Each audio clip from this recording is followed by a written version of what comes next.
Hey everyone, and welcome to another SEO tutorial. This one is about the Favicon, and I'll give you an example of what it looks like. If we go and do a search, just any old search, when we see that we scroll down, these may be new to you, right? And these little icons that show up inside of search results are actually called Favicon. That's Favicon.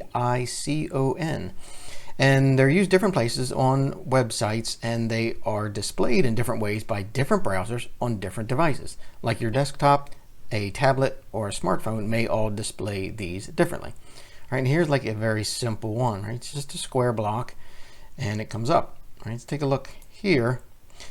If we even go to something like Yellow Book, we'll see the Favicon. Now when we click on it, right, it actually takes us to that, and we see that it's in the tab up here of the browser, right? Google's is here, you've probably seen that before. And if you even think of it like the Wikipedia Favicon. So if we go ahead and click on that search, you'll see that this has a long history, and there's probably a lot of arguments that can come into it because it is so diverse, right? Different tablets, different devices with different sizes and different browsers. Even the names of it has different things. So it's not to confuse you, but to help just introduce it to you. Right, so if we scroll down a little bit here inside of it, you'll see that there's some complex charts. You can go through these if you like.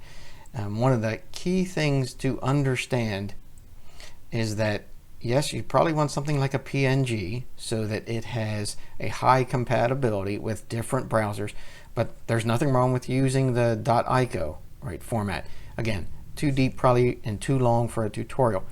You can understand that some of the most compatible sizes are 16 pixels by 16, and these are always square, right? 32, 48, 64. You're going to see a lot of larger ones that are also being recommended out there today. And there's nothing wrong with that. I'm just trying to give you a quick introduction.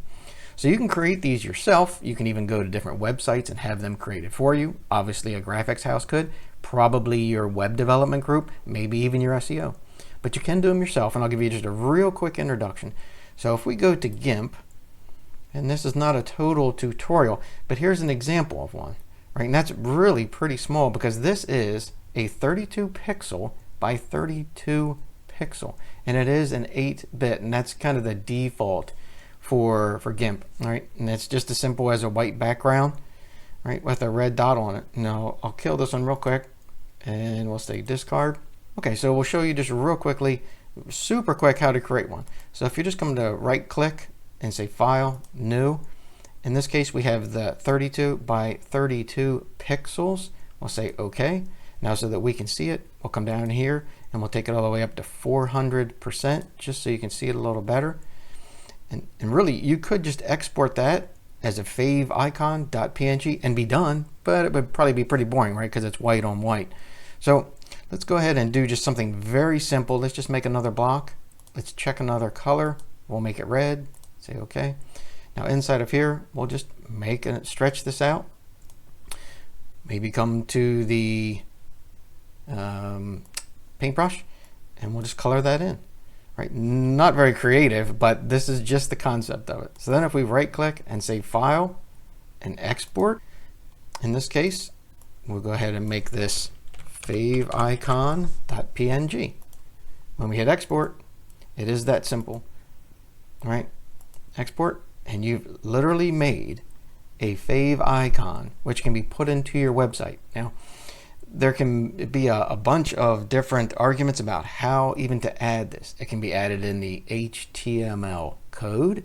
It can be put into the root directory, and it can even be put in another external file. And this tutorial is no way extensive enough to go through all of the different coding pieces to actually get that into your website. But all three of those will work. And I said, if you do a little bit more researching, maybe start with Wikipedia, and you can see where they go. You can also go to places like Stack Overflow or other accepted places, which will go ahead and help you out with the exact code. All right, I hope this helps in introducing you to the Favicon and how you probably are seeing it now show up even in the middle of November for 2019 in the search results for browsers like Firefox when you're Googling something. All right, hope this helps. If you need any more additional information, you can come on over to BTFOOM.com. You can contact us on the contact page. If you have any questions or any advice for requests in a new SEO video, you can always leave a comment below and check the description for more helpful hints and information. Thanks. Hope it helps.